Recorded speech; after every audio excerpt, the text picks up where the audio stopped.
Buen día para todos, gran gusto en saludarlos. Comienza Caminante por Carve con una temperatura ahí, no está frío, está fresco, pero no se ve absolutamente nada. Todavía no ha levantado la mañana, no ha salido con fuerza el sol. Ha llovido bastante durante toda la madrugada, como hasta las 2, 3 de la mañana por ahí. Así que bueno, con gusto estar en vivo, arrancando otro programa. Un programa que va a tener, como siempre, una minuta de información muy importante, como siempre decimos, para que ustedes tengan la información de primera mano, que eso es lo más importante. Bueno, y el equipo de representación social, en este caso de los jubilados y pensionistas, elabora toda la semana un montón de temas importantes y luego, bueno, los trasladamos aquí los sábados de 7 a 8. Está Jorge en los controles, un saludo a Sisto Amaro, que está descansando, que ya va a estar con nosotros en algunas semanas. Y el gusto está recibiendo a esta hora en vivo a Ariel Ferrari. ¿Cómo estás, Ariel? Bienvenido. Buenos días, Néstor. Un gusto, un saludo a toda la audiencia de Caminante. Bueno, arrancábamos hoy, decíamos que con este tiempo, que bueno, se viene un frío importante, así que más que nada los adultos mayores, Ariel, a tener en cuenta, a cuidarse muchísimo, a calefaccionarse, a alimentarse bien, a no exponerse mucho afuera, porque bueno, las consecuencias después son complicadas, ¿no? Sí, sin duda, julio es un mes de duro invierno y bueno, prepararse, cuidarse mucho y bueno, pero no dejar de tener las actividades Sin duda. que tanto nos gustan, en particular en las asociaciones de jubilados y pensionistas. Y bueno, entramos en julio, que desde hace unos años ya se presentó después de una reunión que hubo en Santo Domingo, allá por el 10 creo que fue, con exactitud no recuerdo, pero que en la promoción de las minorías y en particular, bueno, de los afrodescendientes, se declaró el 25 de julio el Día de la Mujer Afrodescendiente, pero julio el mes de la afrodescendencia, es decir, que en relación a eso, bueno, hay, y la seguridad social tiene temas que ahora queremos comentar, pero hay una charla ahí que compartieron María Elena Lluveras, integrante de nuestro equipo, con Jorge Álamo, un querido y viejo trabajador de la OCE, de Santa Lucía, pero que mucho trabajó y sigue trabajando en actividades de seguridad social y salud, allí en la primera asociación de Canelones y todas esas zonas ahí de tan importante departamento. Así que te propondría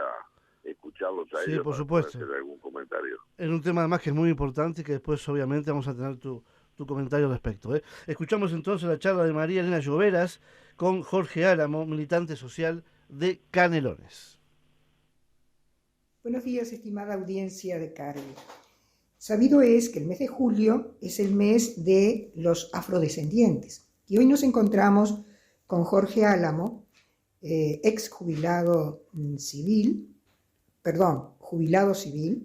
activista social, ex integrante de la Comisión Directiva y Fiscal de la primera Asociación de Jubilados y Pensionistas de Canelones y hoy vinculado al municipio de Canelones en la Comisión de Salud y en la Comisión de Adultos Mayores y Discapacidad a nivel municipal. Buenos días, Jorge. ¿Cómo te sentís? ¿Cómo estás? Buenos días. ¿Cómo andás, María Elena? Bien. Jorge, hoy tenemos una audición muy especial y quisiéramos saber, yo te he oído mencionar en reiteradas oportunidades que no te consideras afrodescendiente, sino negro directamente, como creo que mencionaste como Rada. Lo ha expresado en más de una oportunidad. ¿Podrías informarnos al respecto por qué esa diferencia entre considerarte negro y no afrodescendiente? Bueno, yo creo que son dos cosas que esto surgió en los últimos años, el tema de la denominación de afrodescendiente. Yo, como digo,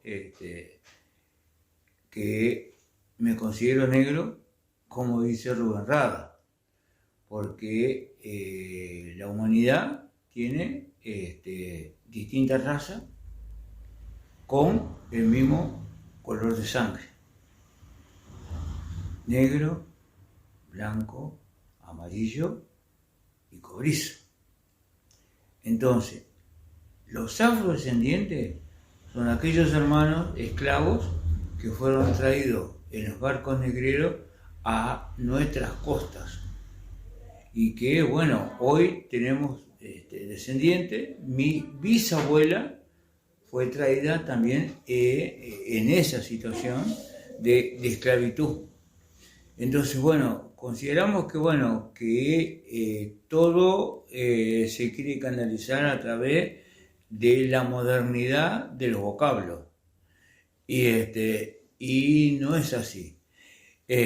Porque creemos que también a través de decir afrodescendiente no se dice realmente cuál fue la situación que hemos ya mencionado, donde nuestros hermanos que nos traían a nuestras costas en los barcos negreros que ya mencioné, en una forma hacinada.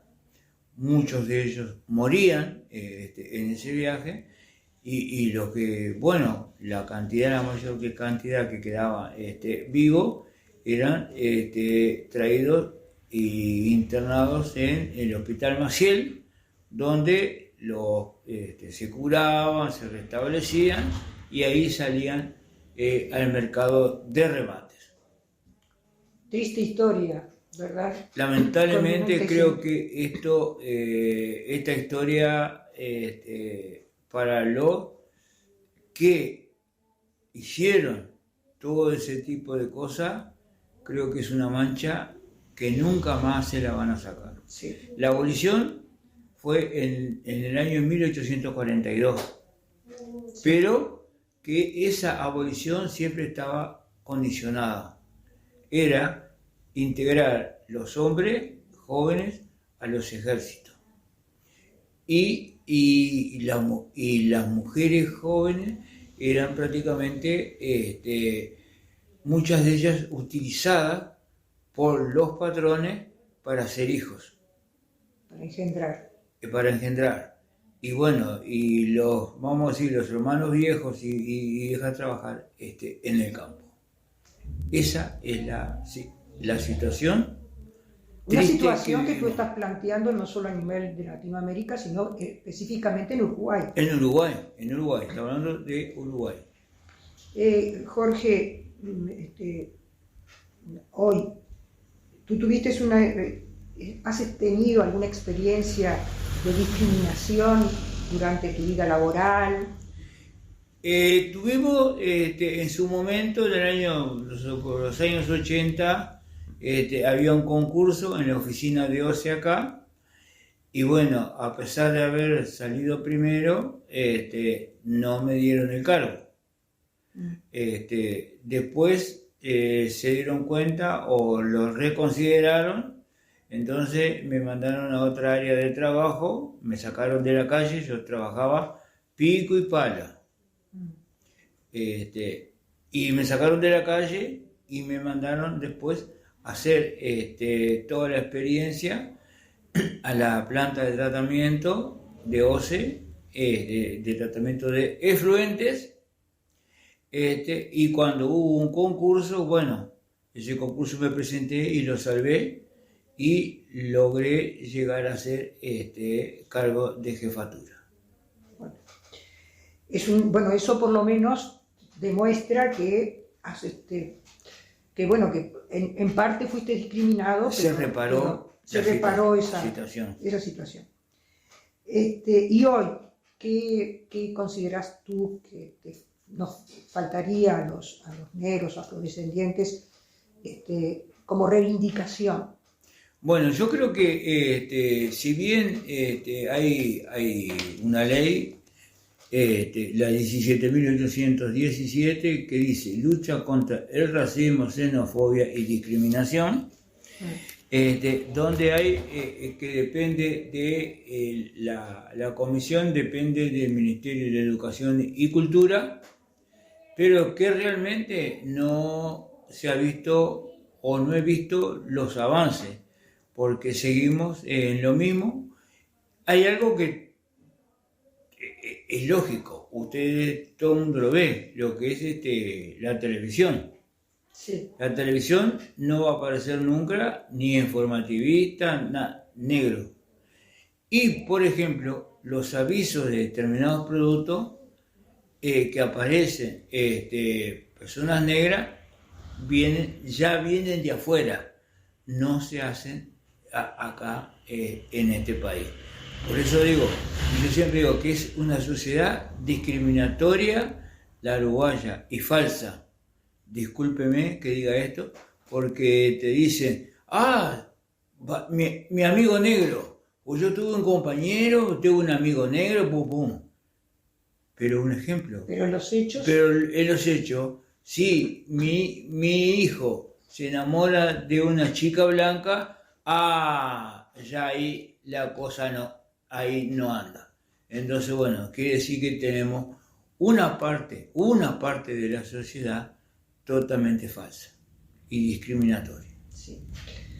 Bueno, Jorge, ha sido un placer hablar contigo y yo espero que todo esto en este mes se visibilice y puedan las personas afro y negras reivindicar sus derechos, ¿verdad? Culturales, sobre todo, porque también laborales, como tú mencionabas, a veces hay un cupo que establecido por ley, pero que no siempre se cumple. Y bueno, visibilizar sobre todo, ¿no? La parte cultural que es tan importante y que a nosotros nos conmueve tanto también, ¿no? Yo creo que yo primero digo, les agradezco muchísimo y te agradezco a ti, María Elena, poder expresar todo esto. Y una de las cosas que quiero dejar, que nuestro legado, lo que tiene que ver con la música, lo único autóctono que tenemos es el candombe. Porque el tango no nace acá, el tango nace en París, por eso es Le Tango. Y hay una ley además, que creo que tú conoces, obviamente, la 18.059, que es del 2006, donde menciona el Día Internacional del Candombe. El 3 de diciembre. El 3 de diciembre. El 3 de diciembre. Bueno, muchísimas gracias por tu participación, Jorge. Gracias a ti. Un gusto. Estamos a la orden. Gracias.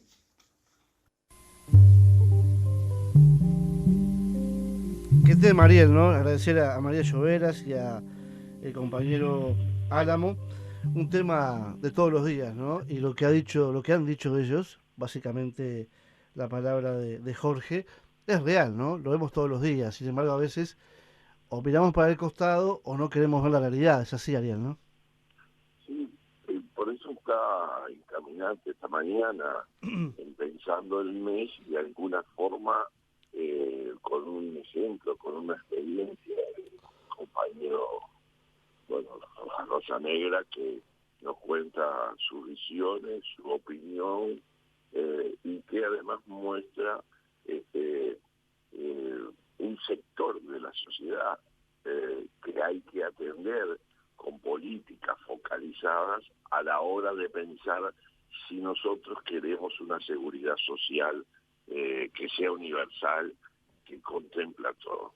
Porque, bueno, muchas se habla de la seguridad social, mucho se habla de la necesidad de reforma y nos quieren vender el tema de que hay que trabajar hasta los 65 años y hasta cuando miramos por tema de sector de actividad o cuando miramos en lo que hace en relación a grupos de minorías poblacionales como es esta, tal vez las expectativas de vida, o hay estudios que se vienen haciendo sobre algunas patologías que se tienen producto de la raza que son, y creo que en eso la seguridad social siempre tiene que tener en cuenta, porque además eso de discriminación y demás se ve en el mercado de trabajo. Los datos muestran una situación desventajosa para las personas facto. En el 2019 el desempleo era casi, que los afectaba a ellos, era casi un 15%, cuando el promedio de desempleo era del 9%. La informalidad también es mayor en las personas de esta raza, con un porcentaje del 35% frente al 23%. Estos son datos del 2019, pero que no han variado sustancialmente en porcentaje. Que la informalidad no solo afecta a la calidad de empleo, sino que después afecta directamente a la seguridad social. Alcanza como pensar los efectos diferenciales que tuvo durante la pandemia poder acceder a un seguro de paro o no poder acceder, como los que trabajaban informales no tenían derecho. Entonces, desde el 2013, el Estado uruguayo aprobó la ley 122, que dispone acciones para favorecer la participación de ellos en las áreas educativas y laborales. No se cumple,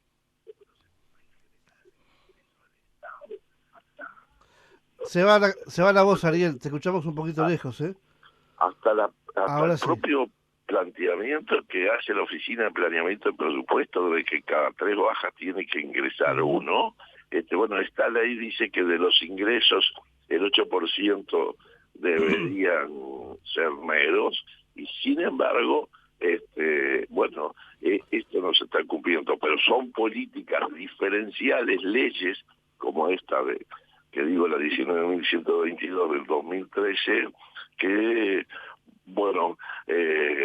aportan, trabajan, promueven las políticas afirmativas para estos colectivos. Entonces creo que es importante tenerlos presentes, es importante que nuestra audiencia, que la sociedad conozca, porque la seguridad social tiene que cubrirnos a todos, y con políticas diferenciales para las minorías, en particular, o de género, como son las políticas hacia las mujeres, porque a veces la discriminación, la postergación de derechos, la informalidad, hay que atender distintas si queremos revertir esas situaciones. Entonces, por eso empezamos hoy con este tema en el mes de los afrodescendientes. Bien. Como se nos determina nacionalmente. Bien, Ariel, ¿has estado por Rivera, Tacuarembó? Sí, ayer llegamos noche tarde, pero de una jornada que además de intensa, fue muy reconfortante para nosotros, y creo por el afecto, por el cariño, porque explícitamente nos dijeron los compañeros la importancia que tiene recorrer las asociaciones, estar en contacto con la gente, conocer cuáles son las dificultades que se tienen en un momento que, por suerte, saliendo de la pandemia, la mayoría de las asociaciones de jubilados y pensionistas de nuestra UNASPU están retomando las actividades. Algunas ya casi con el nivel que tenían en el 2019, otras un poco más lentas, pero estuvimos en Rivera, en la Asociación de Jubilados, que está retomando, que tuvieron dificultades, todavía no han podido cumplir con el acto en el escenario que van a hacer en próximas semanas, pero con fuerza, con deseos, con algunas integraciones de nuevos jubilados, que eso es bien importante también, y además el contacto que tuvimos a través de los medios, que siempre están en nuestra disposición cuando vamos al interior. Y además no estuvimos solo en la capital, fue algo muy emotivo reencontrarnos con algunas viejos queridos amigos, compañeros en la ciudad de Tranquera, porque allí en el centro Medir, en el salón comunal de Medir, que funciona un hogar diurno, donde, ayer habían 15 adultos mayores que estaban haciendo actividades manuales, algunos pintando, otros bordando, cosas preciosas. Y bueno, Gladys, allí una de ellas, se recordaba cuando hace muchos años ella estaba haciendo el Club Artigas y que ahora quería encontrarse de vuelta con nosotros por supuesto la alegría de estar ahí. Y ahí tenían preparada la reunión porque aparecieron, ellos sabían que yo iba a ir y aparecieron cada uno de ellos para no olvidarse, y bueno, y vale la pena, a veces hay que apuntar. Sin duda. Tenían preguntas, bueno. Una que se reiteró a lo largo de los 2 días. ¿Qué pasa con el 3%? ¿Cómo es eso del 3%? Porque está claro. ¿Qué tema es? Ayer, 1 de julio, era cuando empezó a regir ese 3% que no nos olvidamos, aunque el presidente de la República el 18 de abril dijo que se disparó la inflación y por eso un 3%, pero pasamos el resto de abril, pasamos mayo y pasamos junio con esa inflación disparada y otra que se acumuló en esos 2 meses, pero no tuvimos ningún aumento y ahora julio vamos a pasar también sin él porque recién lo vamos a cobrar en agosto y ese monto del 3% de una pasividad va a durar solamente hasta fin de año, porque el 1 de enero, cuando esté el ajuste general de las pasividades, ese porcentaje va a ser sobre lo que estemos cobrando allá en abril, cuando el anuncio, o en mayo, que no tuvo en cuenta y no va a tener en cuenta el 3%. Y esta es una reivindicación más que justa que hace la ONASPU, es que el ajuste se haga sobre lo que yo estoy cobrando en diciembre, porque si no, volvemos a retroceder, y eso que dijo el presidente, de que se disparó y por eso había que dar un ajuste, independientemente del 6.16 que se había dado en enero, bueno, se vuelve en un retroceso. Pero fue muy bueno, tuvimos Tacuarembó con las 3 asociaciones y además en Apadista, que es una institución, creo que de las mejores que hay en Uruguay en torno a trabajo con la discapacidad. Totalmente. Tenemos una relación, ayer repasábamos, cerca de 26 años, cada vez que vamos a Tacuarembó vamos a Apadista, que nos apreciamos mucho y que, bueno, es un ejemplo de cómo la sociedad, con voluntariado y el aporte del BPS, porque también el apoyo del BPS es importante, puede desarrollar actividades, integraciones culturales, educativas para una población que también muchas veces es postergada, resignada, y la seguridad social tiene que ampararlo, ¿no? Sin ningún tipo de dudas. Ariel, si yo te digo 099-215-270, y bueno, ¿sinónimo de qué, por ejemplo?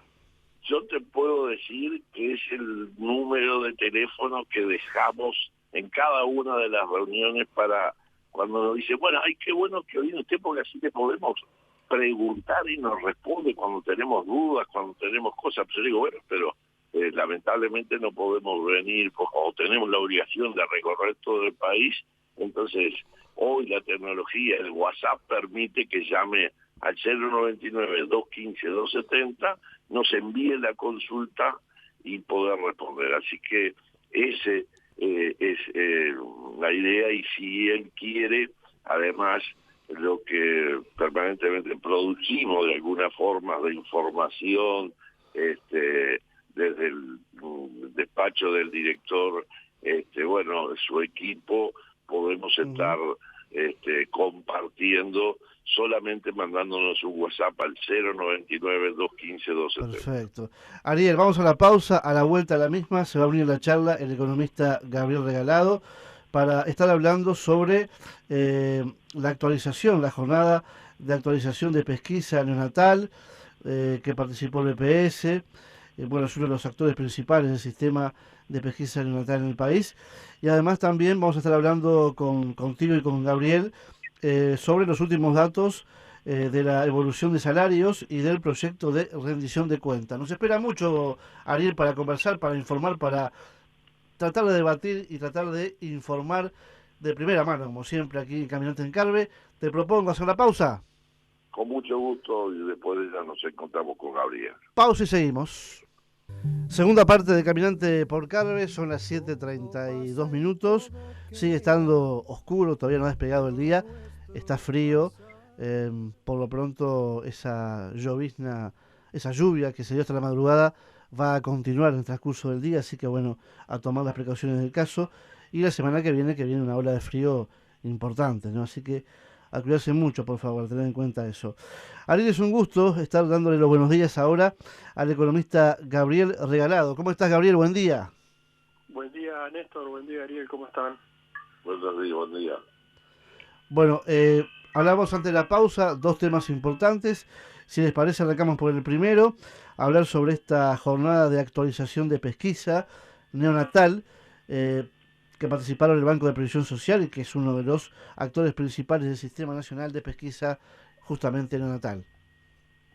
Sí, porque el martes próximo pasado se hizo una jornada de pesquisa neonatal, una jornada técnica donde participó gran parte del área de la salud y otras áreas del BPS. Se hizo allí en la Torre de Antel, participó gente también del Ministerio de Salud Pública, en algo que es un orgullo del área de la salud y de todo el BPS, que es un emprendimiento que empezó a partir de la década del 90 y que tuvo en la doctora Graciela Queiruga una mujer, una profesional médica comprometida, y ella tenía un objetivo que siempre lo sigue diciendo, que es que los niños tienen que nacer sanos y que tenemos que trabajar mucho, y nos convenció a todos en estos años los que anduvimos por el BPS, y por eso tiene una continuidad. Es una política de Estado que, más allá de cambio de administraciones, se sigue avanzando, y hubieron proyectos como haberse presentado al premio de la Reina Sofía en el 2010 y haber ganado, y permitió eso, con esos recursos, además comprar equipos de alta tecnología que hoy permiten detectar en forma temprana cerca de 19 posibles enfermedades, discapacidades que, atendidas con premura al nacer, se pueden revertir o pueden hacer que, si no se revierte, la calidad de vida de ese niño, y su vida toda sea mejor a partir de la atención temprana. Entonces, hay datos, hay cifras, hay estudios, y lo más importante es que ayer cuando hablábamos de cosas compartidas hoy en la mañana, nos decías vos, Gabriel, esto es seguridad social, aunque yo siempre digo, los ómnibus que pasan por Fernández Crespo y Mercedes, digan por la caja de jubilaciones, BPS no es solo la caja de jubilaciones, aunque el número mayor de prestaciones, más de 700.000, son jubilaciones y pensiones, ¿no? Sí, exactamente. Es el área de la salud de BPS es un área bien importante, ¿no? Digamos, a este tema de la pesquisa neonatal, que también es bastante grande y que tiene una importancia muy muy relevante, también se dan otras prestaciones como la atención odontológica para las madres, el apoyo a la lactancia, pero quiero decir, el área de salud del BPS es bastante amplia, muchas veces lamentablemente desconocida, y con una función bien importante. A ver, esto que mencionaba Ariel, yo voy a mencionar algunos datos por tema de formación profesional, de hablar de cifras y números, pero una de las cosas que se informaban en esta actividad del martes, por ejemplo, es que solo el año pasado se realizaron 38.500 análisis. Este análisis, para los que quizás alguna vez lo vieron o lo escucharon nombrar, es una pequeña muestra de sangre que se toma del talón del recién nacido. Esto se hace a las 24 o 48 horas de nacer. Se le toma una pequeñísima muestra del talón de sangre, una pequeña muestra de sangre del talón, y eso va al laboratorio de EPS donde se estudia. Allá por la década del 90 se empezó estudiando un tipo de enfermedad rara. Enfermedad rara, hablamos de enfermedades que quizás tiene un niño en 10.000 a nivel mundial, digamos, pero que realmente son muy extraños que aparezcan, pero que lamentablemente existen. Y hoy en día se estudian más de 20 tipos de enfermedades, ¿no? Congénito, nos decía la doctora Quilúa. ¿Cómo, perdón? Que esa enfermedad primera era el hipotiroidismo congénito. Eso, exactamente. Bueno, creo que aparte de eso es bastante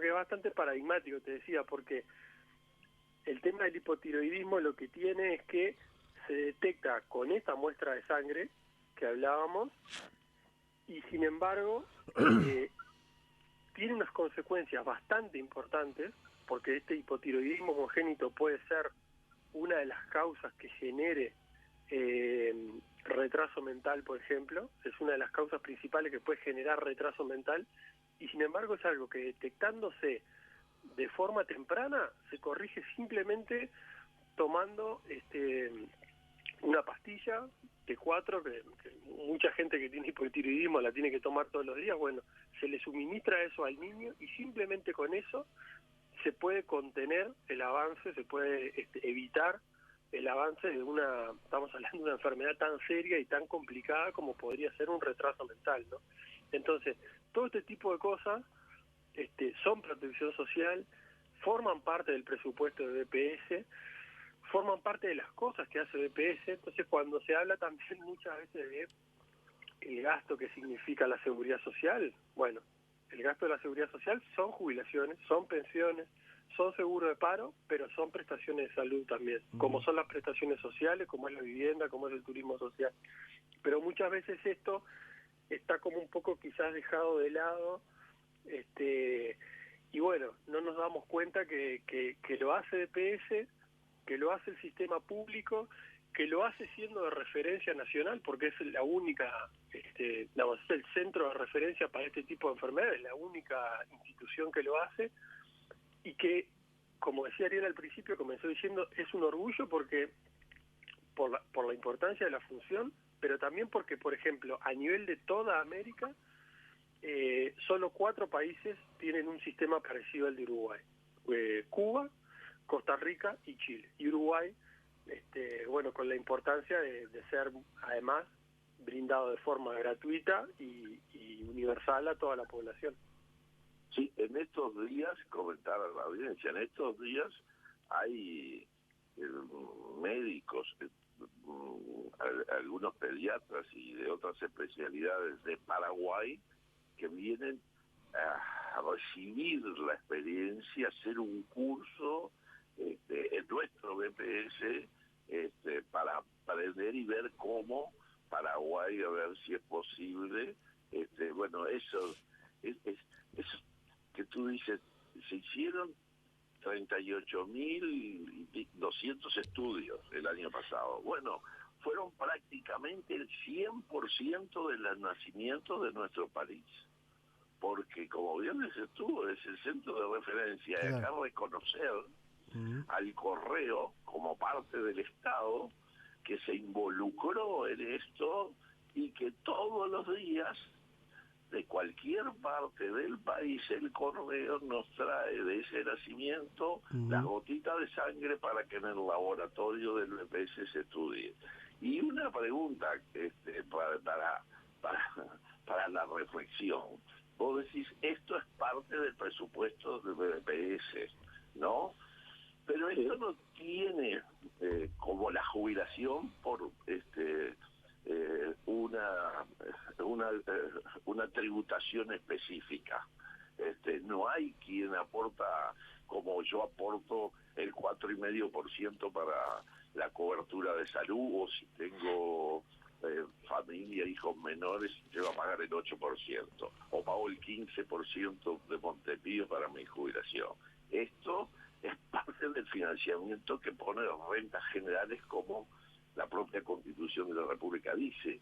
Así que, a ver, confirmalo vos, es parte de la asistencia que el Estado tiene que darle al BPS para cubrir un conjunto de prestaciones, y que a veces nos separamos y hablamos, eso es déficit del BPS, eso son parte de los 500 millones que hay que darle todo el año, o todos los años. Exacto, sí, está así tal cual. Los aportes están claramente establecidos, que son aportes jubilatorios, digamos, y que por tanto todo este tipo de prestaciones dependen de la financiación que pueda surgir de rentas generales, que básicamente tiene que ver sí con la o con la asistencia financiera, o con lo que se recauda vía impuestos, ¿no? Con esa partecita del IVA que se destina a seguridad social, pero que en definitiva también es una financiación general, porque viene de rentas generales, ¿no? Digamos, lo recauda de rentas generales y lo transfiere al BPS. Así que sí, es como vos decís.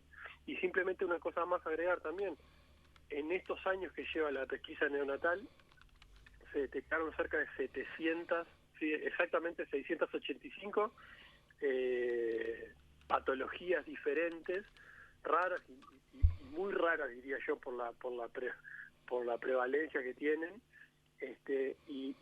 Resalto eso, ¿no? Muchas de ellas tienen una solución sencilla y verdaderamente son un cambio radical en la vida, no solo del recién nacido, que tiene toda una vida por delante, sino de las familias también, ¿no?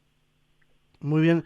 En los últimos 15 minutos, Ariel, Gabriel, pasamos a otro tema que sin duda se ha hablado en las últimas horas. Bueno, hemos escuchado a la ministra de Economía hablando del tema. Tiene que ver primero con los últimos datos sobre la evolución de los salarios y además del proyecto de rendición de cuentas. Sí, exactamente. Ahí comentar que salieron en los últimos días dos informaciones bien importantes. Por un lado, lo que tiene que ver con el índice medio de salario, que como ustedes saben, y siempre decimos nosotros, es súper importante para entender cómo pueden llegar a evolucionar las jubilaciones, porque la jubilación está atada al salario, ¿sí? En enero del 2023, el aumento general que se dé debería tener en cuenta cómo evolucionaron los salarios a lo largo de todo este año. Por lo tanto, es una cosa que siempre tenemos que estar mirando con mucha atención. Y el dato principal que surge de correspondiente a mayo, que se conoció en estos días, es que el índice medio de salarios creció muy poquito, ¿sí? Prácticamente 0,1% este mes, y que bueno, está superando el 5% apenas en el acumulado de los primeros 5 meses, ¿sí? Pero otro dato importante que se da también como parte de este informe de la evolución de salarios tiene que ver con cómo se comporta el salario y cómo se ha comportado el salario en relación a la inflación, ¿no? Que es otra cosa que también siempre decimos. Es importante cuánto crecen los salarios, pero es importante también tener la mirada en la inflación, porque es lo que nos va a decir si ese salario o esa jubilación que percibe cada persona está siendo suficiente, o está ganando poder de compra, o lo está perdiendo en caso de que los precios suban más. Y lo que se ve, lo que recoge los datos, estos datos los publica el INE, el Instituto Nacional de Estadística, mensualmente, es que el salario en mayo volvió a perder poder de compra con respecto a los precios, ¿no? Con respecto aumentó menos de lo que han aumentado los precios, y por lo tanto sigue perdiendo el salario de los trabajadores, de las trabajadoras, capacidad de compra. Esto es un mal dato, porque en realidad es esto que demostraba, ¿no? En la medida en que los salarios pierdan poder de compra y esto se consolide y se sigue acumulando a lo que ya ha sucedido en los 2 años anteriores, bueno, en una situación de pérdida de poder de compra del salario, siempre hay una situación de pérdida de poder de compra de la jubilación. Venimos de un año bastante complicado y podríamos llegar a tener un tercero, y eso es una cosa que nos preocupa, ¿no? Gabriel, el miércoles nos tocó participar con el conjunto del directorio en el almuerzo de ADN para escuchar al ministro de Trabajo que hacía su intervención. Y después en la prensa lo recogió más de un medio de, como dijo él, vamos a separarlos tanto, porque no es que todos perdieron, porque hay algún grupo de la negociación colectiva de los consejos de salarios que empató, o hay alguno que hasta ganó un poquito, por lo tanto no es que todos perdieron, pero eso que es así, porque cada consejo de salario negocia y acuerda, y algunos tienen más fuerza, mejores condiciones, mejor negociación colectiva, y permite que los porcentajes sean algo mayor. Pero para nosotros, jubilados y pensionistas, lo que se toma es el promedio. Por lo tanto, nos ayuda de que un sector de actividad reciba por encima de la inflación para que ese promedio no sea peor. Pero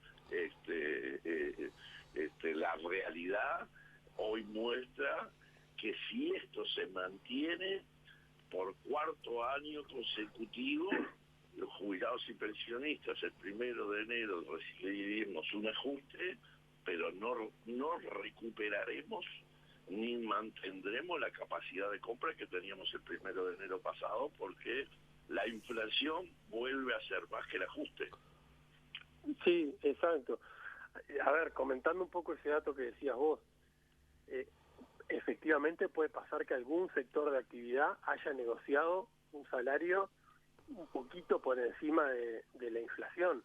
Lo que es cierto es que la enorme mayoría de los trabajadores no han logrado tener esa posibilidad, y por eso el promedio general muestra lo que está mostrando, ¿no? Digamos, es abrumadora la mayoría de sectores de actividad que lamentablemente han visto retroceder su poder de compra, y quizás muy escasos sectores puedan tener la satisfacción de decir que lograron, por suerte para ellos, negociar algo que en muchos casos les aseguraba el poder de compra y avanzar un poquito. Tampoco hablamos de ganancias extraordinarias como si tuvieron sectores de la actividad exportadora, por ejemplo, que después podemos hablar de eso, pero claro, es un poco lo que decía Ariel, y eso es verdaderamente lo preocupante, ¿no? Sería a los 2 años últimos de fuerte pérdida del poder de compra, sumarle un tercero sería realmente muy complicado. Y hay 2 datos más que salen vinculados también a la actividad laboral del mes de mayo, y que tienen que ver con un aumento de los casos de personas en seguro de desempleo. Esto lo mencionamos porque rompe un poco la tendencia descendente de los últimos meses. Venía bajando la cantidad de gente comprendida en seguro de paro, y en mayo sube, y sube también el desempleo en mayo, que es una tendencia que venía en cierta medida revirtiendo, que el gobierno aseguraba que era una tendencia que la explicaba por muchos factores, y en mayo se revierte y vuelve a subir un poco el desempleo, ¿no? Que también son algunos indicadores a tener en cuenta, porque son relevantes para la salud económica del país, y porque tienen relación con lo que pueda después suceder con los salarios y por lo tanto con las jubilaciones, ¿no? Gabriel, cuando la ministra dice se va a crecer un 4.8, ¿no? Uno piensa, es un crecimiento importante. Ahora, el tema es, o la pregunta, ¿qué sectores estamos hablando que van a crecer? ¿De qué forma? ¿Cómo se reparte, como siempre decimos, la torta, no? Bueno, esa es la discusión central de política económica de cualquier, es el corazón de cualquier discusión de política económica en Uruguay y en cualquier lado, ¿no? Y eso es una de las cosas que, mirando las primeras impresiones que nos dejaba la la rendición de cuentas, que el informe fue presentado el jueves de noche en el Parlamento por parte del Poder Ejecutivo, uno se hace esa pregunta indudablemente, ¿no? Porque en los primeros capítulos en donde se reflexiona acerca de el crecimiento que ha tenido Uruguay y el dinamismo y el avance de algunos sectores de actividad, ve como que realmente se dan dos realidades muy distintas, ¿no? La realidad del mercado laboral, en donde, bueno, con estos datos que veníamos hablando, existe mucha preocupación, y es una de las principales preocupaciones de la gente. Y después, por otro lado, otra realidad en donde se ve que el país creció en 2021 más de lo esperado, que en 2022 aparentemente se confirmarían esos datos y se crecería más de lo esperado, que hay muchos sectores de actividad como el arroz, que tuvieron cosechas récord el año pasado, la soja, la producción de carne, los lácteos. Hay sectores de actividad que realmente tuvieron rendimientos extraordinarios, eso sí que fueron extraordinarios, con precios internacionales que los ayudan. Se observa también una recaudación creciente de ingresos por parte del Estado, básicamente a partir de la recaudación de impuestos, IRAE, IRPF, IVA, son los tres principales. Entonces, bueno, uno ve como esa realidad que se plantea ahí, y lo que no ve es que eso, de manera nítida, cómo eso se va a trasladar a un mayor bienestar de las personas, ¿no? De los trabajadores y de los jubilados y pensionistas, vía salarios y vía jubilaciones. Hemos hablado ya sobre este aumento que comienza a regir ahora en julio y que van a cobrar los jubilados en agosto, y en su momento decíamos, bueno, cuidado, porque con este ritmo de avance de la inflación, por ejemplo, el aumento que se da del 3% no va a cubrir la inflación de los primeros meses del año. Fíjense que de enero a mayo simplemente hubo 5,4% de inflación, y todavía falta contar junio. Es decir,